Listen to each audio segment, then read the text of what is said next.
કરીએ સતત ત્રીજા દિવસે નવસારીના વાતાવરણમાં પલટો આવ્યો છે। નવસારી શહેર અને આસપાસના પંથકમાં વરસાદી ઝાપટા પડ્યા। શહેરના ઇટાળવા, જમાલપોર સહિતના વિસ્તારમાં વરસાદ થયો છે। પવન સાથે વરસાદી ઝાપટું પડતા વાતાવરણમાં ઠંડક પ્રસરી છે।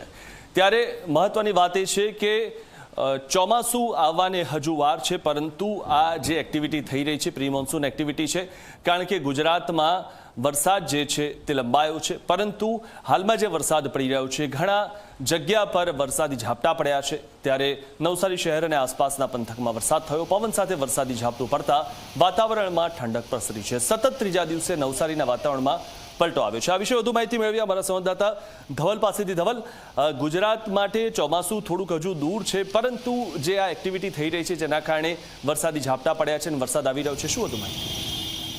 જી મિથુન, છેલ્લા 3 દિવસથી નવસારીમાં વહેલી સવારથી વાતાવરણ બદલાય છે અને શહેરના અનેક વિસ્તારોમાં વરસાદી ઝાપટા પડી જાય છે। આજે સવારે પણ આ જ સ્થિતિ હતી।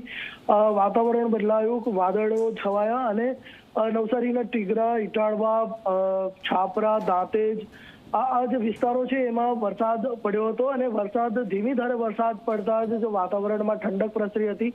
મહત્વનું છે કે આ વરસાદ જે છે રેગ્યુલર જો શરૂ થયો નથી। જૂનનો અંત આવી ગયો છે અને ખેડૂતો જે છે એ વરસાદની ચાતક નજરે રાહ જોઈ રહ્યા છે, કારણ નવસારીના ઘણા વિસ્તારો જે છે વરસાદી ખેતી પર નભે છે, જેમાં ડાંગર થતી હોય છે અને ડાંગરના માટે વરસાદ જરૂરી હોય છે। ત્યારે ખેડૂતો વરસાદની રાહ જોઈ બેઠા છે। જી આભાર ધવલ, માહિતી આપવા બદલ।